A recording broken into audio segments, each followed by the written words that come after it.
हरे कृष्णा। राधे राधे। आप सभी भक्तों पर भगवान श्री कृष्ण कृपा सदैव बनी रहे। आप सभी भक्तों का हमारे चैनल में बहुत बहुत स्वागत है। भक्तों, आइए आज आप सुनेंगे वैशाख माह की महात्म्य अध्याय 8, जिसे आप अंत तक श्रवण करें और कमेंट में हरे कृष्णा राधे राधे लिखें और हमारे चैनल को सब्सक्राइब जरूर कर ले। तो आइए आज आपको सुनाते हैं आगे की कथा। तदंतर मैथिल ने कहा, हे ब्राह्मण, जल का दान न करने से इक्ष्वाकु का वंश पर 3 जन्म पर्यंत चातक होना और फिर मेरे घर में गृह गोद का होना बहुत योग्यहीन हुआ, क्योंकि वह सब अब अधर्मों के कर्मों के अनुरूप हुआ और साधु महात्माओं की सेवा न करने से उसे गिद्ध की योनि पाई। परंतु आपने जो यह कहा कि इसे 7 जन्म तक कुत्ते की योनि मिली, यह बात मुझे बहुत अनुचित प्रतीत होती है। इसने संत महात्माओं को कष्ट नहीं दिया तथा कृपणों को भी दूषित नहीं किया, परंतु इसने सेवा नहीं की। इससे निश्चय यह बात है कि उसे फल न मिलना चाहिए। अनेक प्रकार के अर्थ करना ही औरों को कष्ट देना है। बिना कारण इसे कुयोनि क्यों मिली? हे विप्रवर, मैं आपका प्यारा शिष्य हूँ, मेरे इस संशय को आप अवश्य दूर कीजिए। राजा के इस प्रश्न को सुनकर महायशस्वी श्रुतदेव ने धन्य धन्य कहकर कहने को उद्धत हुए, हे राजन, हे पाप रहित, जो तुमने पूछा है मैं उसका समाधान कहता हूँ। यही कैलाश के शिखर पर शिव जी ने पार्वती से कही थी। सब लोगों की रचना कर उनकी आनुष्मिक और ऐहिक 2 प्रकार की स्थिति बनाई। हेतु की स्थिति के निमित्त प्रत्येक 3 भेद माने हैं, यथा जल सेवा, अन्न सेवा और औषधि सेवा। हे महाभाग, ये तीनों ऐंसक इस लोक की स्थिति के हेतु है। ऐसे ही इन श्रुतियों में पारलौकिक स्थिति के भी 3 हेतु है, साधु सेवा, विष्णु सेवा और धर्म सेवा। ये तीनों पारलौक की स्थिति के हेतु है। जैसे घर में इकट्ठा हुआ मार्ग में काम देता है, वैसे ही ऐहिक हेतुओं का करना तत्काल धन संपत्ति देता है। किंतु साधु महात्माओं के दूसरे मनोरथ भी सिद्ध हो जाते हैं, परंतु वे ही कभी कभी अनर्थ का कारण हो जाते हैं। अप्रिय बातों का कहना भी दुख का हेतु हो जाता है। यहाँ हम एक पुराना इतिहास वर्णन करते हैं, सुने। यह इतिहास पापनाशक है और ऐसा अद्भुत है कि श्रवण करने से रोमांच ही आते हैं। यज्ञ दीक्षा में उपगत दक्ष प्रजापति एक समय महादेव जी के बुलाने के लिए कैलाश पर गए। उन्हें देखकर उन्हीं की भलाई सोच महादेव जी ने उठकर आदर नहीं किया। शिव जी ने सोचा कि मैं संपूर्ण देवताओं का गुरु, वेद द्वारा जानने योग्य सनातन हूँ। ये चंद्रमा और इंद्र आदि सब देवता यज्ञ भाग लेने वाले सेवक है। स्वामी सेवकों की आने पर नहीं उठते। ऐसे पित्त स्त्री के लिए, गुरु शिष्य के लिए नहीं उठता। यही शास्त्र वेदाओं का मत है। गुरुत्व में संबंध कारण नहीं होता कि श्रुति का वाक्य है, जिसमें बल, दान, तप और शांति अधिक होती है, वह औरों का गुरु है। और नीच ही भृत्य सेवक होते, जो स्वामी शिव भृत्य आदि के लिए उठते हैं, उनका आयु, धन और यश तत्काल नष्ट हो जाते हैं। इसलिए मुझे उठना उचित नहीं है। यह मेरा प्यारा ससुर है। ऐसा विचार कर दक्ष प्रजापति की भलाई सोच महादेव जी आसन से न उठे। जब प्रजापति ने देखा कि महादेव ने उठकर मेरा आदर नहीं किया, तो उन्हें बड़ा क्रोध आया और अनेक प्रकार से महादेव जी की आगे निंदा करने लगे कि आश्चर्य, इस अकृतात्मा दरिद्री, इसको बड़ा अहंकार है। इसका धन केवल एक बूढ़ा बैल, जिस पर केवल चर्म ही शेष रह गया है, कपाल की हड्डी धारण करते और अत्यंत पाखंडी है। ऐसे वृथा अहंकारी का भगवान कैसे कल्याण करेंगे? यह कोई शुभ कर्म नहीं करता और महा अपवित्र, इसे भी विद्वान मनुष्य अच्छी तरह जानते हैं। दरिद्रता के मारे शीत से व्याकुल इस पवित्र हाथी के चर्म को ओढ़ते हैं। शमशान में घर है और सर्पों के आभूषण धारण कर रखे। न इसको धीरज है, न ज्ञान है। उस भस्मासुर से दूर भाग गया है। रात दिन भूत प्रेत पिशाच संग में ऐसे ऐसे दर्जन रह रहे हैं। इसके कुल का कुछ ठिकाना नहीं और न महात्मा इसकी प्रशंसा करते। दुरात्मा नारद ने पहले व्यर्थ बड़ाई की है। उसी के बताने से मैंने अपनी कन्या सती का विवाह इसके संग कर दिया। अब यह अलग धर्म वाली हो गई। इसी को अपने घर में सुखपूर्वक वास कराए, ऐसा भी नहीं। मैं इसे कभी नहीं सह सकता। मेरी पुत्री से भी मुझे कुछ प्रयोजन नहीं। जैसे कुम्हार का घड़ा चांडाल के हाथ में पहुंच जाने से किसी का काम नहीं रहता, ऐसे अमूढ़ आत्मा दक्ष ने सती और शंकर को निमंत्रण नहीं दिया और अनेक प्रकार के कुवाक्य कह कहकर चला गया। तदंतर यज्ञ स्थान में जा रात्विक और मुनियों को संग ले विविध पूर्वक यज्ञ करने लगा और शंकर जी की निंदा करता रहा। ब्रह्मा और विष्णु को छोड़ सिद्ध, चारण, गंधर्व, यक्ष, राक्षस और किन्नर आदि सब देवता यज्ञ में आए। तब सती को बड़ी इच्छा हुई कि किसी प्रकार से यज्ञ का उत्सव देख आऊं और अपने कुटुंबियों से मिलूं। स्त्रियां स्वभाव से चंचल होती हैं। महादेव जी ने कहा कि तुम मत जाओ, परंतु उसने एक भी न मानी और जाने की मन में ठान ली। महादेव जी बोले, हे वरवर्णी, सभा में बैठकर मेरी सदा निंदा करते हैं, जो तुमसे न सही जाएगी। तुम निश्चय शरीर त्याग दोगी। मैंने भी घर की इच्छा से असह्य सहन किया, ऐसा तुमसे न हो सकेगा। अतएव तुम अपने पिता के घर मत जाओ। मुझे ज्ञात है कि वहां जाने से उसका कल्याण नहीं। इस प्रकार समझने पर भी सती न रुकी और अकेली घर से निकलकर पैदल चल दी।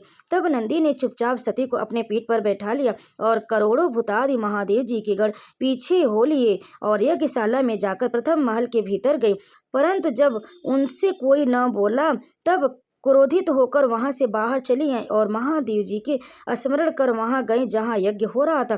दक्ष प्रजापति और सब सभा के लोग सती को देखकर चुपचाप रहे, कुछ न बोले। किसी ने कुछ भी न कहा तो वहां खड़ी खड़ी रही और रुद्र की आहुति तक पिता की चेष्टा देखती रही। जब दक्ष ने रुद्र को छोड़कर आहुति दी तो सती की आंखों में आंसू भर आए और अकुलाकर बोली, जो मनुष्य बड़ों का अपमान करते हैं उनका कल्याण नहीं होता। तुमने सब संसार के रचने वाले, सबके प्रभु और अविनाशी रुद्र की आहुति नहीं दी। जितने बड़े बड़े ऋषि, मुनि और महात्मा इकट्ठे हुए हैं, इन्होंने भी तुम्हारी दुष्ट दुर्बुद्धि दूर नहीं की। विधाता इनके भी विमुख ज्ञात नहीं होता। जब सती ऐसे कह रही थी तब पूषा देव मुख फाड़ हंसने लगा और शुभ कर्मों से हीन शुक्राचार्य दाढ़ी और मूछों को फड़कड़ाने लगा। बहुत से भुजा, पांव, अरु और कच्छाओं को फड़कने वाले और सती का कांपता अभाग से निंदा करने लगा। उसकी बातों को सुनकर सती क्रोध से लाल हो गई और उस निंदा के सुनने का प्रायश्चित करने के लिए अपने ही देह को त्याग करना चाहा। सबके देखते देखते सती होम की अग्नि में गिर पड़ी। सती के गिरते ही बड़ा हाहाकार मच गया। महादेव जी के गढ़ भागकर शिव जी के पास पहुंचे और सब कथा सुनाई। सुनते ही शिव जी ने सहसा उठकर कालांत के समान क्रोध से एक जटा उखाड़कर पृथ्वी पर दे मारी। तब बड़ा बलवान, बड़ी देह वाला वीरभद्र उत्पन्न हुआ।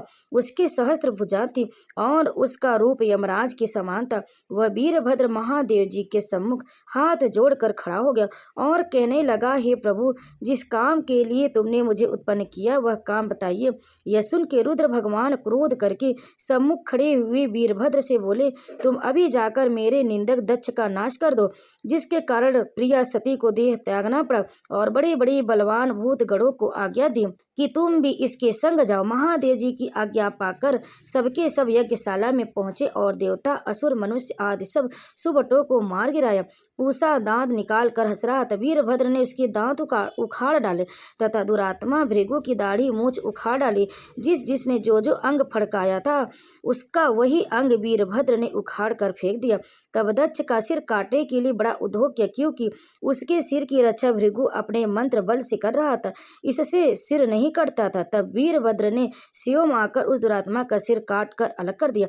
इस प्रकार यज्ञ में आए हुए गणों सहित कैलाश को गए। जो मरने से बचे वे ब्रह्मा जी के शरण में गए। उन्हें संग ले ब्रह्मा जी कैलाश पर पहुंचे और वहां जाकर अनेक प्रकार समझा बुझाकर क्रोध को शांत किया और महादेव जी को संग ले यज्ञशाला में पहुंचे। यज्ञ में जो मारे गए थे उन सबको फिर जीवन दान दिया। सदा शिव ने दक्ष के धड़ पर बकरे का सिर रख दिया, जिससे आज तक शिवोपासक उनकी प्रसन्नता के लिए बम बम बम करते हैं। ऐसे ही भृगु जी के मुख पर बकरे की दाढ़ी लगा दी। पूषा को दांत नहीं दी और कहा कि यह अन्न को पीस कर खलिया करेगा। ऐसे ही अंग लगाकर सबके सिर जोड़ दिए और ब्रह्मा जी और शिव जी के द्वारा उन सबका कल्याण हो गया और पहले की तरह यज्ञ करने में प्रवृत्त हुए। यज्ञ को पूरा करा के सब देवता अपने अपने स्थान को चले गए और तपस्वियों में श्रेष्ठ शिव जी ने नैष्ठिक ब्रह्मचर्य व्रत धारण करके गंगा तट पर पुत्रांग वृक्ष के नीचे तप करने लगे। अब दक्ष की पुत्री पवित्रा सती ने जो अपना देह त्याग दिया था, उसने हिमाचल के घर उसकी स्त्री मेनका में जन्म लिया और उसी के घर में उनका पालन पोषण होने लगा। इतने में ही तारकासुर नामक एक महाराक्षस उत्पन्न हुआ। उसने घोर तप कर परम श्रेष्ठी ब्रह्मा को प्रसन्न कर लिया। तो ब्रह्मा जी ने उसे वर दिया कि तू देवता, राक्षस, मनुष्य या नाग किसी से न मरेगा, किसी प्रकार की आयुध हथियार से न मरेगा, किंतु जब रुद्र भगवान का महाबली पुत्र होगा वही तुझे मारेगा। लोक पितामह ब्रह्मा ने उसे ऐसा वर दिया तो उसने सोचा कि महादेव जी की स्त्री ही नहीं है, उसका पुत्र कैसे मुझे मारेगा।